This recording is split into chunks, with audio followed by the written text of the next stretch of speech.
हमारे लीवर के blood test में एसजीपीटी और एसजीओटी की नॉर्मल रेंज क्या होती है और हमें इन दोनों एंजाइमों के स्तर में अगर वृद्धि हो जाए तो हमें क्या करना चाहिए, आइए जानते हैं। जो लोग शारीरिक रूप से कमजोर होते हैं या सुस्त रहते हैं, जो एक्टिव नहीं होते, वो लोग हेल्दी खाना नहीं खा पाते। अगर जो लोग ज़्यादा शराब पीते हैं तो उनका फैटी लीवर या लीवर से और भी संबंधित उनको नुकसान हो सकता है। सभी ब्लड टेस्ट में एक लीवर ब्लड टेस्ट होता है जिसको हम एलएफटी बोलते हैं।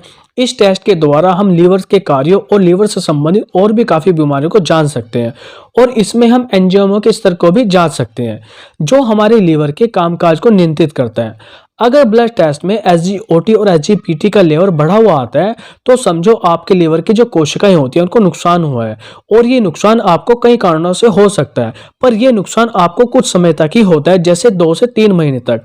अगर आपका एसजीपीटी और एसजीओटी काफी टाइम तक बढ़ा रहता है तो आपके लीवर को कोई पुरानी बीमारी हो सकती है और आपको अच्छे इलाज की जरूरत होती है, क्योंकि लगातार इसका बढ़ने से आपका लीवर डैमेज होने के चांस हो जाते हैं।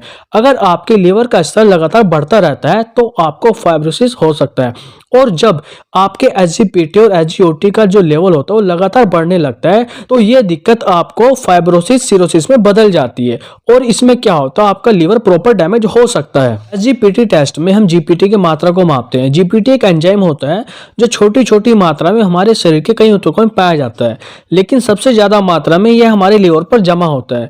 जिन कोशिकाओं पर एसजीपीटी जमा होता है, अगर उन्हें कोई नुकसान हो जाता है तो यह जो एंजाइम होता है हमारे ब्लड में मिल जाता है, जिसको हम एएलटी बोलते हैं। एएलटी का मतलब होता है एलेनिन ट्रांसमिनेज। एसजीपीटी की जो नॉर्मल वैल्यू होती है, जो मेल होते हैं उनमें 30 होती है और जो फीमेल होती है उसमें 19 होती है। एसजीपीटी टेस्ट में लीवर के रोगों को देखा जाता है, खासकर सिरोसिस और हेपेटाइटिस के मामले में। जो लोग ज्यादा शराब पीते हैं, ज्यादा ड्रग्स लेते हैं या काफी टाइम से वायरस से पीड़ित होते हैं, उनमें ये बीमारी बन जाती है। और साथ ही जिन लोगों को पीलिया हो जाता है तो उसके कारण को जानने के लिए भी एसजीपीटी टेस्ट कराया जाता है। अगर किसी मरीज को कोई बीमारी है और उसका इलाज चल रहा है तो उस दौरान जो दवाई खा रहा होता है तो उस दवाई से उसके लीवर को कोई नुकसान तो नहीं हो रहा है, तो उसको जानने के लिए भी ये टेस्ट कराया जाता है। अब बात करते हैं एसजीओटी के बारे में। ये भी लीवर में पाया जाने वाला एक एंजाइम होता है जिसे हम एएसटी के नाम से जानते हैं। ये एंजाइम हार्ट, किडनी और ब्रेन जैसे अंगों में भी थोड़ी थोड़ी मात्रा में पाया जाता है। इसलिए इन अंगों से जो पीड़ित जो रोग होते हैं इनमें भी इस टेस्ट को कराया जाता है, क्योंकि इस दौरान भी एसजीओटी की मात्रा बढ़ सकती है। इसे कोलेस्ट्रॉल और स्टेरॉइड कम करने वाली दवा जो होती है वो भी इसका स्तर बढ़ा सकती है। एसजीओटी की जो नॉर्मल वैल्यू होती है वो 5 से 40 होती है। अब बात करते हैं जीपीटी और एएलटी की मात्रा बढ़ने के प्रमुख क्या कारण होते हैं। नंबर 1 कारण होता है जिस व्यक्ति के परिवार में पहले से ही लीवर से कोई संबंधित बीमारी होती है। नंबर 2 कारण होता है जिन लोगों को ज्यादा टाइम से डायबिटीज की शिकायत बनी हुई है, ज्यादा मोटे रहते हैं, उन लोगों को बीमारी हो जाती है। नंबर 3 कारण होता है जो लोग ज्यादा शराब पीते हैं, ज्यादा ड्रग्स का सेवन करते हैं।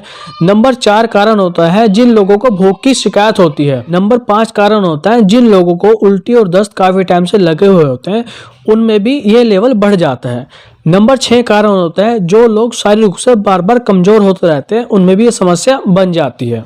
आइए जानते हैं इसके ट्रीटमेंट के बारे में। इसमें ट्रीटमेंट क्या दिया जाता है और आप कैसे इन दोनों एंजाइमों की जो वैल्यू होती है इनको कैसे मेंटेन रख सकते हैं।